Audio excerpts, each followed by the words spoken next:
Hello everyone, welcome to the American Jedi channel, coming at you from sunny Florida. It is December 8th, and it is a beautiful, beautiful day, 82 degrees, wind blowing, just super nice today. Anyways, this video is about Carvana. Is it legit or a scam?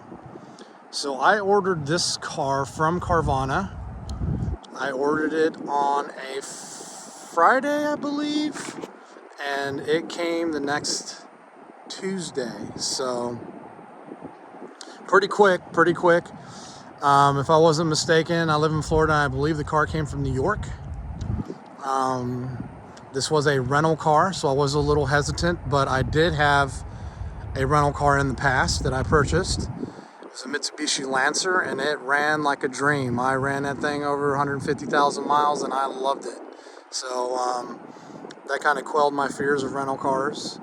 The only thing that I don't like is that a bunch of people drove it, but you know, hey, as long as the paint's in good condition, there's no dents or dings, and the engine checks out, we're good to go. So anyways, legit or scam, let's look at this. I just want to start with the negative of Carvana. So, financing. You can definitely, probably find better financing rates at other banks or credit unions. They do go down to the mid threes, I believe, depending on your credit. But I think that, of course, on used cars, most of them are 4 or 5% anyway. So that doesn't really matter, I guess. But Carvana does do well on helping people with challenged credit as well. So that's another good point for them, I guess. But my biggest gripe with Carvana, I'm just going to come out and say it, don't waste your time, is that the condition that they explain their cars to be in isn't 100% accurate. And what I mean by that is when you go on Carvana and you look at it, as you spin it around, you're going to see that it has like, chips or light scratches or whatever. And like usually most of the cars have like 3 or 4 deficiencies, 3 or 4 flaws, and it'll say, like on mine, it had 2 chips in the hood. So, here's one of them right here. And then I think the other one was like right here. Can kind of see that. So it said that there were 2 chips in the hood and that there was 1 chip in the back on the trunk lid, which was true. There's a kind of a deep scratch slash, I would call that a chip because it does, when you put your finger over it. However, there's more than just those 3 deficiencies.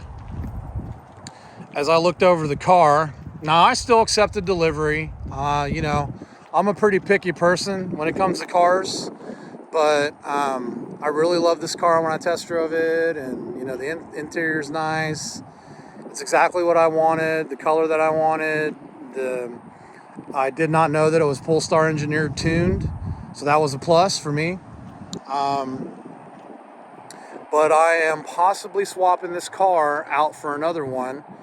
It's the exact same model. It's an S60 just like this. Same color. It's got 2,000 less miles. This one has 24,000. It's got 2,000 less miles. It's $1,000 cheaper, and it has the 19-inch rims instead of the 18s. I actually like these rims better because the 19-inch rims are just your simple 5-star spokes. These ones got a little, got the little fork spokes on them. Plus the ride's going to be better on the 18s than the 19s. So I'm kind of more concerned with luxury over sportiness right now, being that I'm an old man. Anyways, so you can see here, I'll do a review on this car, or the other car, depending on whether or not I swap. But I wanted to kind of go over the car buying process and show you the extra deficiencies. So a big one that kind of pissed me off, and I didn't see it till today. I've had this car for 2 days now, but you have this big scratch right here. Let me see if I can get it on camera. This big scratch right here. I don't know how that happened, but yeah, and it's in the clear coat, so it's not in the paint, which is nice. You can't feel it. You just feel really smooth right here.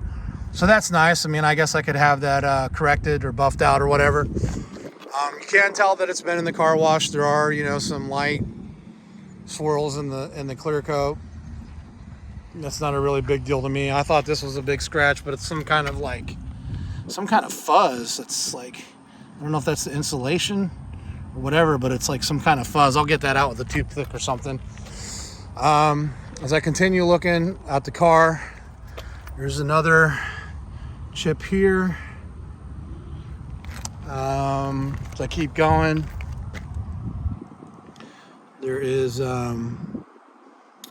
another scratch here. You can see on the inside of the door. Looks like someone hit it. Someone hit the door on something. As we continue going around, I'm just going to point out everything that I see as I walk around. I know I've probably seen more, but this is kind of a bad one. This is like some kind of looks like a big stone or a couple stones hit it right here. There's more here. Your normal highway kind of, rock chips coming up, Looks pretty bad on camera. You can't really see it, as you're walking around, but you kind of have to, if you get close, then you can see all these little spots on here. That was not listed on the Carvana's website. As we go around, another big area that they should have put on there, right here on the splitter. You can see there's some kind of rash here, big old scratch. So that was a little disconcerting, but as I walk around the car, there's really not much on this side going on. So yeah, overall I'm happy. Everything works as it should. The electronics work, drives smooth. If I put it in the Polestar engineered mode, it's really fast. The handling gets a lot tighter. I don't know what else to tell you about the car, but about the Carvana buying process, let's go ahead and go to that. So I found this car, and if you create an account, you can save it online. Save cars by hitting the heart button. I had like 2 or 3 cars in my little heart cart, and I decided on this one. Like I said, I think I applied for, I financed through Carvana, which is the Bridgecrest Bank. I have good credit. It's not perfect, but it's good credit. And, I got financed at a pretty good rate, actually. And, and I checked Lending Tree and stuff, and it wasn't too bad with Carvana. It made the process really easy. They asked for, how much I wanted to put down, so I did all that. And they do, when they deliver the car, I think I ordered on a Saturday or possibly Friday. They delivered on a Tuesday, which is a couple days. As soon as you accept delivery of the car, now you can reject delivery of the car, but if you need a car, just accept the delivery, because they do give you 7 days to swap or return the car. So, and it's 400 miles, so keep that in mind. You do have 7 days, but only 400 miles, and every mile you go over is $1. So just keep that in mind. It's pretty expensive if you go over that mileage allotment. Anyway, so, I had an account created online. There was a pre-qualification that I did, and it says, okay, you're pre-qualified. Pick your car out. I picked my car out, and the pre-qualification, you should just go ahead and do that. It doesn't affect your credit, and it'll tell you exactly, hey, if you put this amount down, these are going to be your payments. And how many months do you want to do it? 60, 72, 36, whatever you want to do. It'll give you calculations on what your payments will be. So that's nice. Anyways, so I put my order in. I got an email back saying, hey, congratulations. I actually scheduled it. I think it was December 2nd or 3rd that I ordered it. I scheduled it for December 19th, and I'm like, you know what? I can't wait that long. And what happens is the calendar pops up and shows you available dates for your car delivery. You can also decide to pick up the car at your closest Carvana vending machine. which for me was only about half an hour away. But I really wasn't interested in doing the vending machine because I saw it on YouTube already, and I was like, you know, my thinking was if they have the car delivered to the vending machine, they got to put the car into the vending machine, and every time someone gets in the car to drive it or park it, that's just another opportunity for it to get damaged. So I thought to myself, hey, I'd rather just get it, delivered to my house. The less steps that it takes to get the car to my house, the better. So that was my thinking. Anyways, I called them and said, hey, can I get an earlier delivery date? And they were like, oh, heck yeah. No problem. We got you down for December 6th. That was the day that I wanted. There's your Carvana, newly sanitized. This was the touchless delivery, which was nice. But anyways, I'm getting distracted. It's that damn ADD. Anyways, so let's see here. They delivered it early, December 6th. I got it on a Tuesday. They, throughout the whole process, they kept in communication with me the day before and the day before. They were like, hey, this is who's going to be delivering for you. They gave me a call and saying, hey, my name's such and such. I'm going to be your advocate, is what they called it. And they said, hey, we're going to be out there tomorrow at, I think it was 3 o'clock, which is the time I asked for. And Carvana gave me several times to choose from. They gave me several dates and several times. So, of course, I chose the earliest date when I rescheduled it, and I chose like the middle time in the afternoon because I wanted my wife to be here to help me look over the car for any deficiencies. Anyways, they called me the day of and said, hey, this is so-and-so. I'm going to be there at 3 o'clock. I said, great. And they're like, we'll call you. We'll call you or text you, when we're about an hour out. So I was like, all right, cool. So probably about 45 minutes out, they texted me and said, hey, I'll be there at 3 o'clock. And actually, the guy was nearly exactly on time. He got there at 2:56, so he got there early, which was even better. Like I said, the whole process, I've owned 21 cars. This is my 22nd, actually. And I've bought a lot of cars at dealerships. And you know what? I don't think I'm going to go back. Now, Carvana cars you're probably going to spend an average of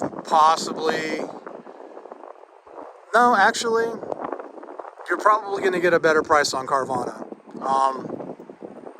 In Florida, they got dealership fees that are way high.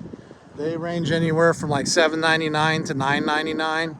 And I know at the Volvo dealership that I was looking at $8.99 for dealership fees, and then they were trying to charge me $300 for paperwork. And so when I considered all that, I got the car from Carvana cheaper by like $1,500 or $1,600. So just keep that in mind when you're working with the dealership, that you look at all their fees when you're comparing it to a Carvana car. The process was super easy. I didn't have to negotiate. I didn't, have to worry about guys trying to talk me into anything or any pressure like that. So I was happy about that. I'm trying to think anything else about the delivery process. The driver came out and, I watched him unload the car, and then he parked it right in front of my house, and I got in. He's like, yeah, check it out, man. I think it's really clean. Take it for like a 20-minute test drive. Let me know what you think. I'm like, all right. So I did all that, and he was extremely nice. I ended up forgetting to tip him in my excitement for the car. And I actually texted him later and was like, hey, man, what's your Apple Pay? I got to send you a tip. So don't forget to tip your delivery driver, man. They work really hard to get you your car in good shape. They got to load it on the truck and offload it off the truck. They got to drive to your location. It's hard work, So anytime someone's doing a service for you, you should tip them, right? Well, anyways, long story short, I had another car saved in my cart. It's the same exact car. I think I, described it already, that it has the bigger rims and lower mileage and lower price, which I don't understand why. It is also a rental car like this one, except it's spent its whole life in Florida. This one spent its whole life in Missouri. So I'm thinking, like, I'm kind of going deeper into it than I should. I'm like, well, I don't know. People in Florida drive their cars harder. You know, as a rental car in Florida, you got all these tourists coming to Florida. They were probably driving it harder than the good old folks in Missouri would be driving this car. So I'm going to check it out. I can't lose. Carvana told me, hey, we're going to come out. I called them. Everything was super easy. And I was like, yeah, I'm thinking about swapping my car. And they're like, well, give us a stock number of the car that you want to swap to. They were super nice. Everyone at Carvana has been super nice. The experience has been class A. Like I said, though, the caveat is check your car over, because their descriptions are not 100% accurate. You know, there's going to be probably a few more scratches than they talk about on there. Now, if they, in all fairness, if they were to list every little thing, now I am kind of mad about, you know, the big scratch here and the big scratch on the front splitter. That should have definitely been on there, but I understand, like, if they, those should have been on there, no ifs, ands, or buts. But I understand if they listed like all those little scratches on the hood, you know, from the rock debris on the highway or whatever, then the whole car would have like all these yellow warning triangles all over it, and that wouldn't look good. No one would want to buy that. So, anyways, that's the caveat with Carvana. You know, I'd say I'd still give them an A-. You know, because, you know, I am a picky person, but I fell in love with the car. I got emotionally attached to it, which you should never do. But anyways, I don't want to make this video 20 minutes, so I'm just going to kind of go into it. Great experience. You know, just make sure you check over your car. Oh, and one more thing. Make sure you go and get a pre-purchase inspection. Okay, you have 7 days to take your car back. Spend, you know, the $150 to $250 to take it to a, you know, a good mechanic. I'm taking mine to a Volvo dealership on Friday. Today is Wednesday. I'm going to take mine to a Volvo dealership. They told me it's going to cost $177 to do a pre-purchase inspection on it. It takes 30 minutes to an hour. They're going to test everything out. They're going to look at everything. And they're going to tell me whether or not the car is in good condition. It's still covered under the new car warranty through 2024, so I'm not too worried about it. But I want to make sure that this car was never in an accident, even though there's nothing reported on the Carfax. That's another thing. Carvana has a free link to the Carfax for the car that you're looking at. Make sure you look at that Carfax, because in that Carfax, it'll tell you whether or not it was a rental vehicle, how many owners had it, if it was in any accidents or, you know, floods or anything like that. Just make sure that you look at that Carfax. And I actually took a screenshot of the 3-page, you know, like if you're looking on the phone, it's going to take like 3 screenshots to get the whole Carfax. Printing it out doesn't work really well for some reason. It just doesn't crop right or something. But you can look at the Carfax, and then on the Carfax, you can look at the window sticker, because Carvana's description, like on this one, said it had the 360-degree camera. It did not have the 360, it does not have the 360-degree camera. So just keep that in mind. When you're looking at it, do the Carfax, check out the window sticker, pre-purchase inspection, spend a little money. It's cheap insurance. When they're offering you the gap or extended warranty, I just got the gap through my insurance, and it was only a couple extra bucks a month rather than spending, you know, $800-900. So Carvana, legit, man. It's not a scam. Totally legit. And I would do it again. And this is my 22nd car, and this is the best car buying experience I've ever had. So, haha, I told you it wouldn't be 20 minutes, and I'm going to say goodbye. And we're at 19 minutes and 5 seconds. So, thank you for watching this whole video. I know it was long and long-winded. Thank you again. If you have any questions about Carvana, go ahead and leave it in the comments, and I'll get to you. And thank you for watching. Have a good day. Bye.